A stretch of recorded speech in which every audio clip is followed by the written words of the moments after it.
continent. Pourquoi avoir choisi l'Union européenne pour un nouveau parcours sur une année?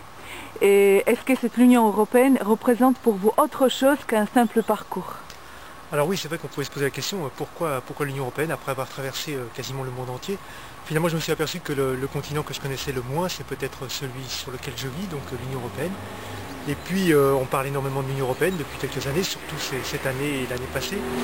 Et je crois que finalement, les personnes, les gens qui peuplent l'Union européenne et les enfants ne savent pas vraiment ce que c'est que l'Union européenne. Et moi d'ailleurs, le premier, je ne sais pas réellement ce que c'est. Et j'ai eu envie d'une manière un peu différente, c'est-à-dire à pied finalement, aller à la rencontre un petit peu des autres, parce que je pense que la meilleure façon de respecter les autres, c'est peut-être d'aller à leur rencontre. Et je crois qu'à pied, on n'est ni une proie ni un danger pour personne, ça veut dire que ça facilite les contacts. Et moi, j'ai envie de voir l'Union européenne de cette manière-là, sans être pro ou anti-européen, j'ai pas spécialement d'idée là-dessus, mais j'ai envie de découvrir ce beau continent, parce que finalement, il y a tellement de différences, c'est une vraie richesse ces différences, et j'ai vraiment envie de les montrer. Et puis il y a un message un peu particulier, celui que je vais adresser aux enfants, parce que finalement l'Union européenne, l'Union européenne de demain, ce sont nos enfants, enfin c'est pas moi du moins en ce qui me concerne à mon âge, et j'ai envie peut-être qu'ils prennent conscience, qu'ils regardent un petit peu d'un autre œil leurs petits homologues au fin fond de l'Estonie, au fin fond de la Grèce.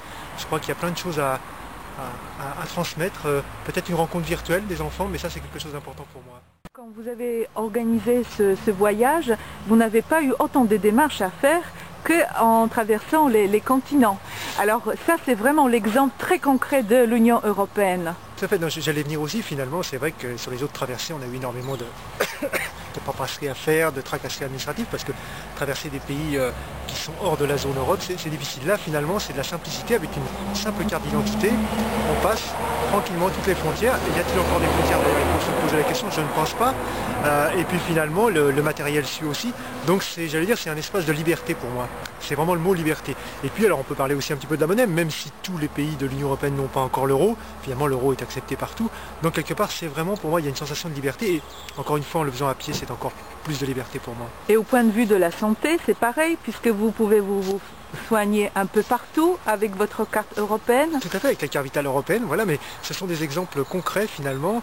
Bon, maintenant, il ne manque plus que le langage, c'est vrai, il faudra un jour penser peut-être à un langage européen, je ne sais pas, mais du moins où on puisse se comprendre. Mais finalement, j'ai remarqué que, alors, c'est vrai que je parle anglais, donc j'ai un peu de chance, donc tout le monde parle un petit peu anglais, on arrive à se comprendre.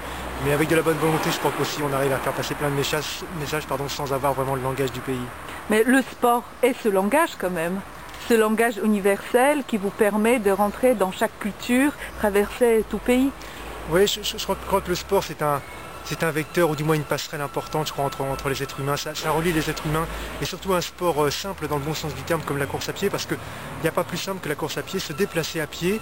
Je trouve que c'est une belle image, c'est un peu relier les hommes entre eux, relier les enfants entre eux.